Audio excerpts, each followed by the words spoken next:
Nashangaa watu wanasema iko mafuriko. Hakuna. Mafuriko ikoje na watu wamejenga kwa njia ya maji?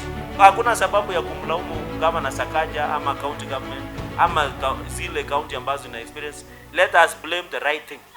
Water is just reclaiming their own path. Na mimi nataka niulize Wakenya ambao wananunua mashamba, enda nunua saa hii.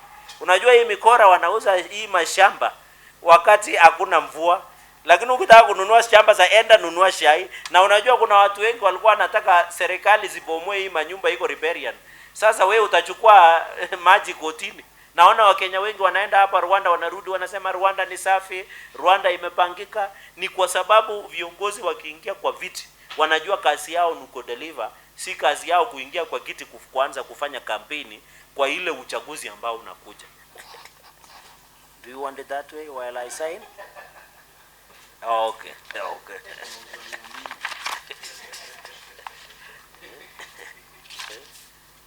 So that your editors will, they might demand proof.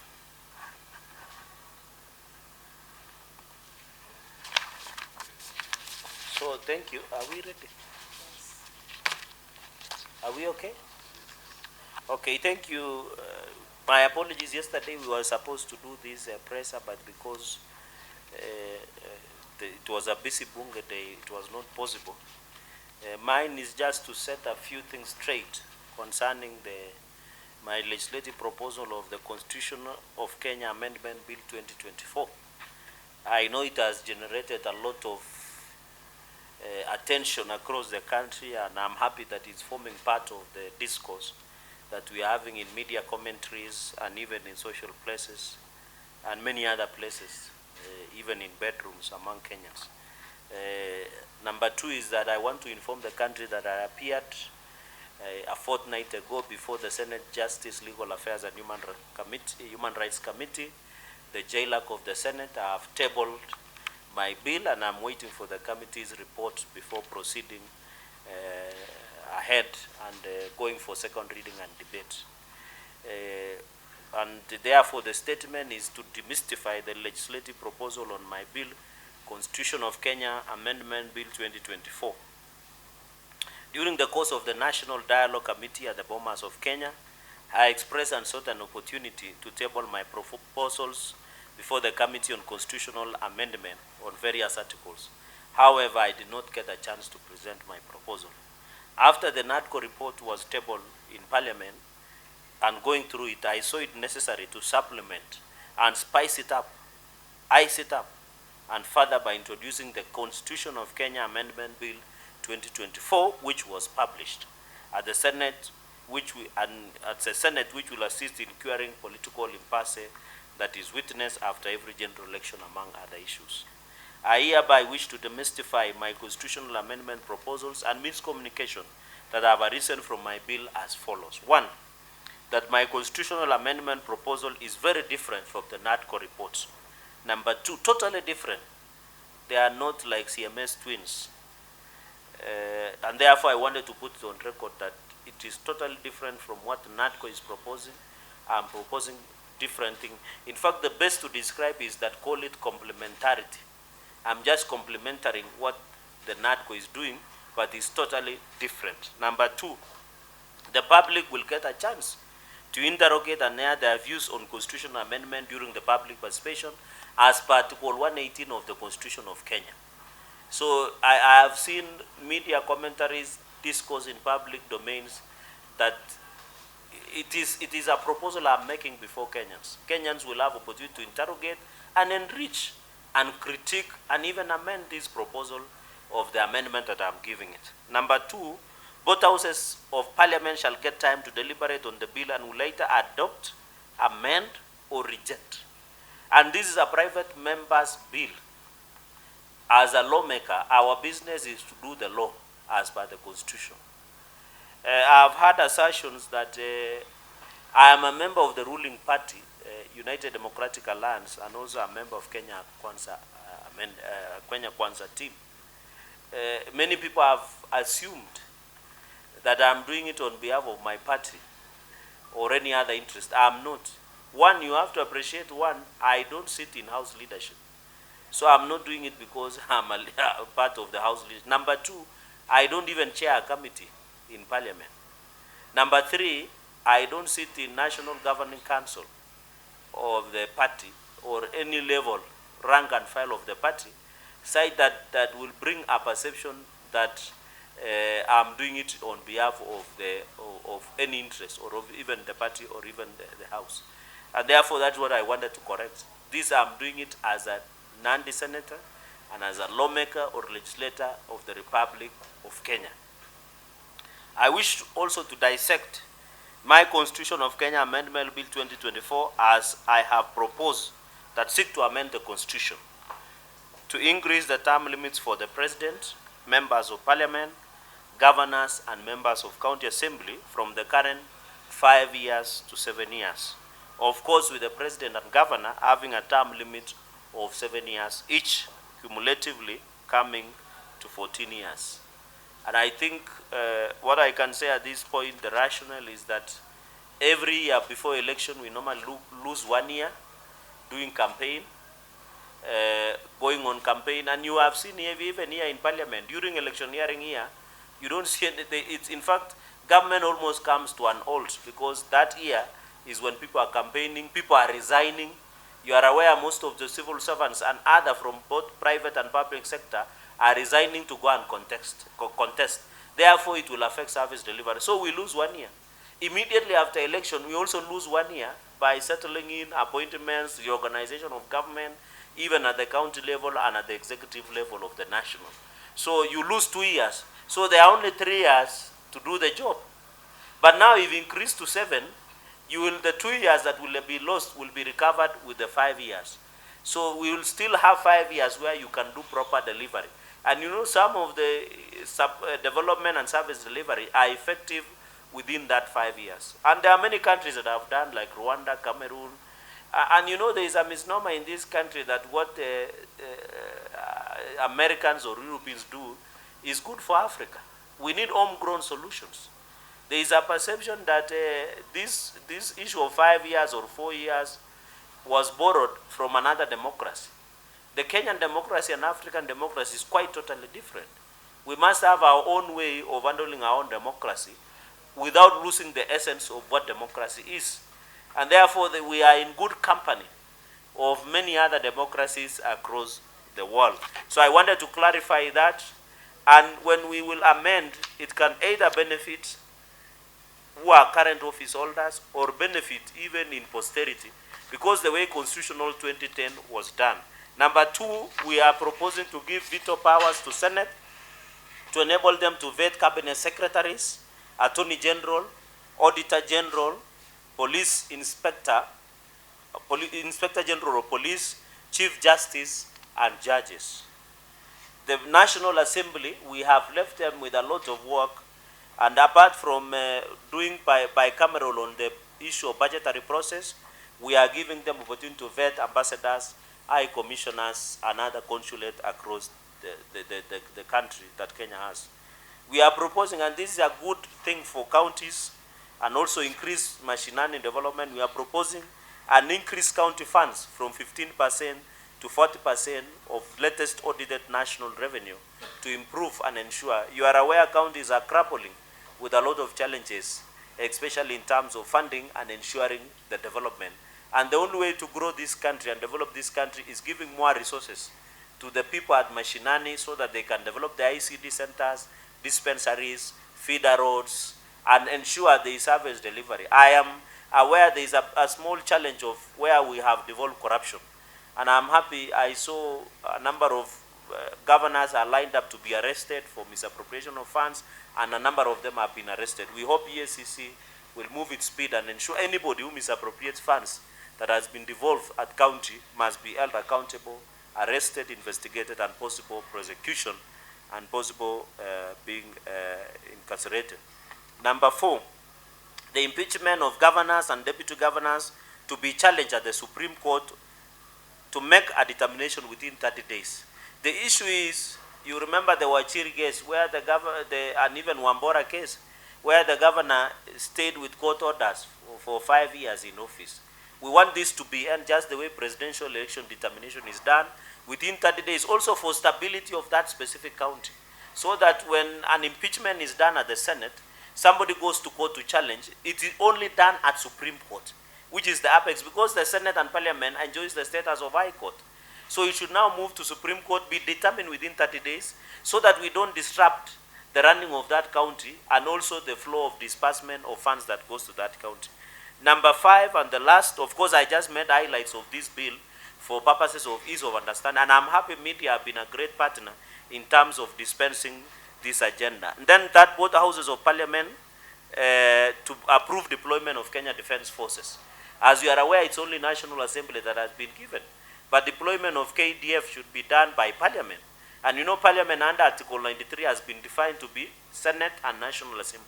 So we are proposing that before KDF is deployed, when the National Executive wants approval, it should be done because security is a cross-cutting issue. It is a shared function. Why is it perception that it's a national function? Security has both software and hardware, and you need counties. Because even if you are to, there are many counties which are bordering other countries. So does it mean if Busia, which is bordering Uganda, for example, is a county?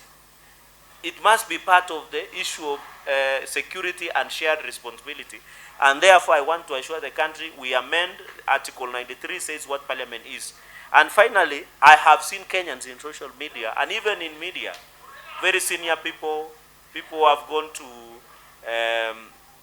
to school, they have been questioning, why is Cherargei proposing this bill? What has he done for the local Mwananchi? And I want to put the record straight, and I want to ask media with a lot of humility, kindly be covering also what we do here, so that Kenyans do note the way you are covering this constitutional amendment bill. Of course, today you can cover this constitutional amendment bill, put it at the headline, but also be ensuring that you cover what we do. For example, myself, as the Senator of Nandi, I have proposed Prevention of Livestock and Produce Theft Bill number 12 of 2023 that will assist in fighting of cattle rustling and banditry. And may the souls of our CDF Ogola and soldiers who died while they were trying to bring peace in North Rift. That bill has been passed by Senate. It is now going to National Assembly. I have proposed it as the Senator of Nandi. Number 2, in collaboration with the Mheshimiwa Rahim Dawood, we are proposing Cancer Prevention and Control Amendment number 45 of 2022.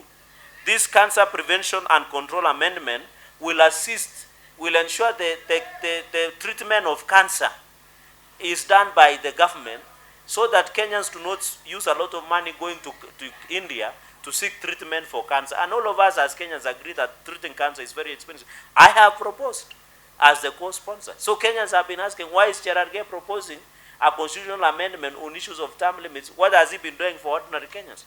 So this one is also a number 2. There is a motion on anti-doping that has been adopted by Senate. I am the one who sponsored it. It was adopted by the Senate. In the fight against doping by our sportsmen and women in the country, it has been adopted.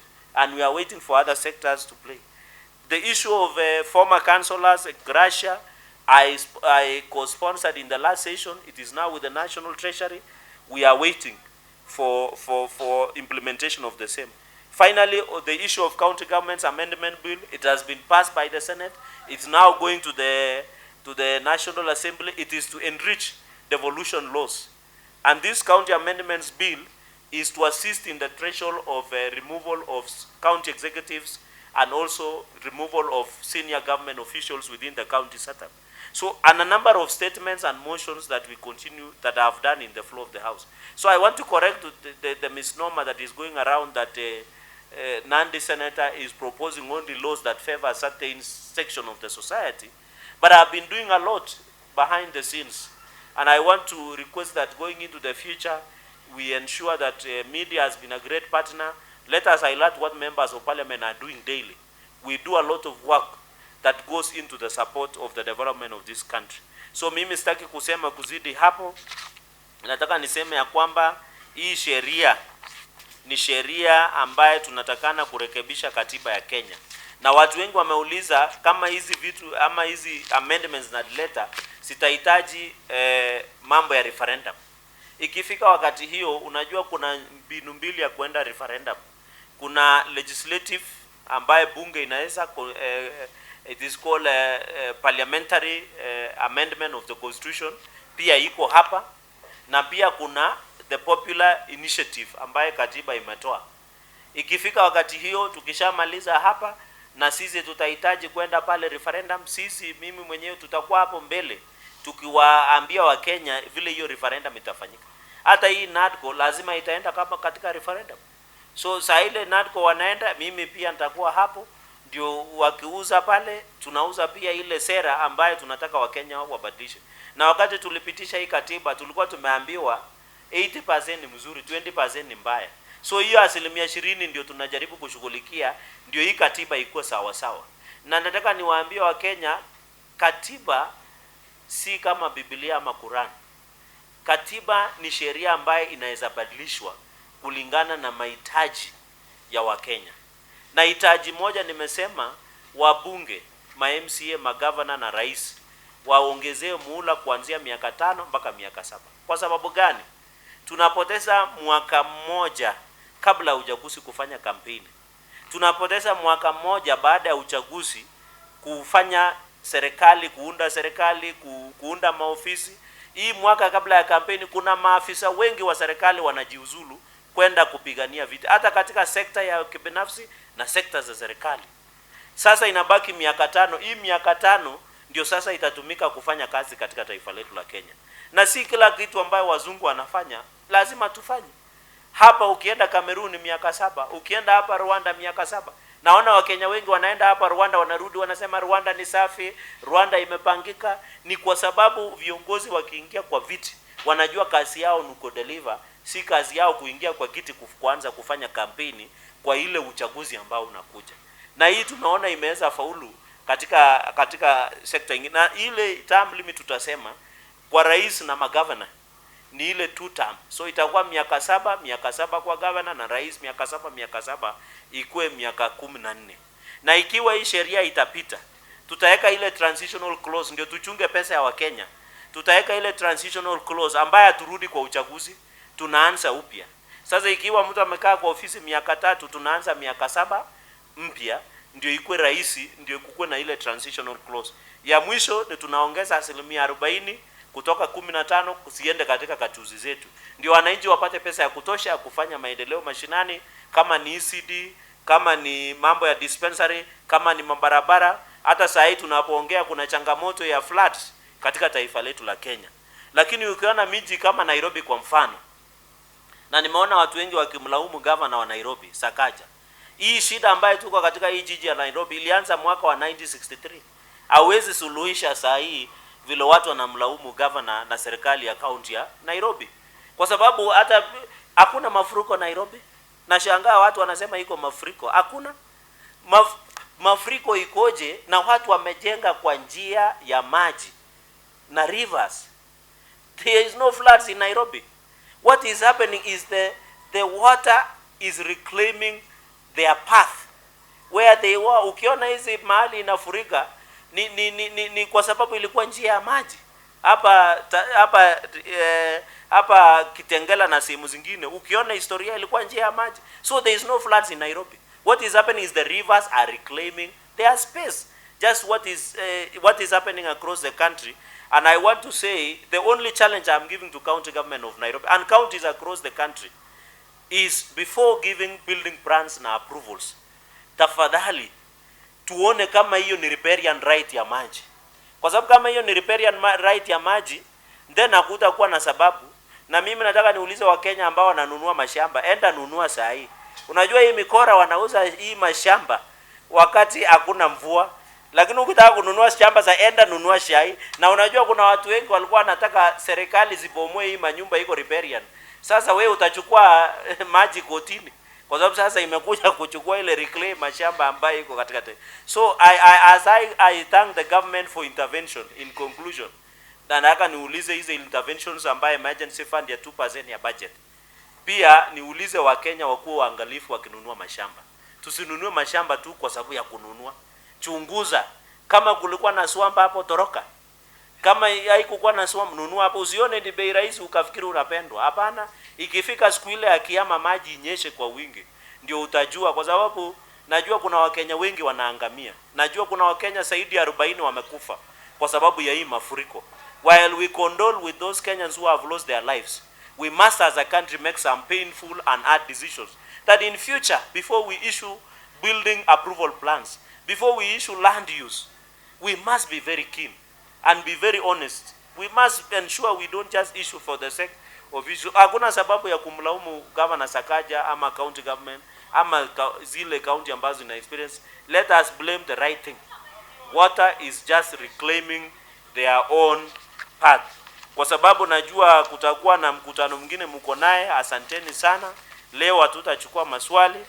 Maswali tutaulizwa tukifika mbinguni. Asanteni.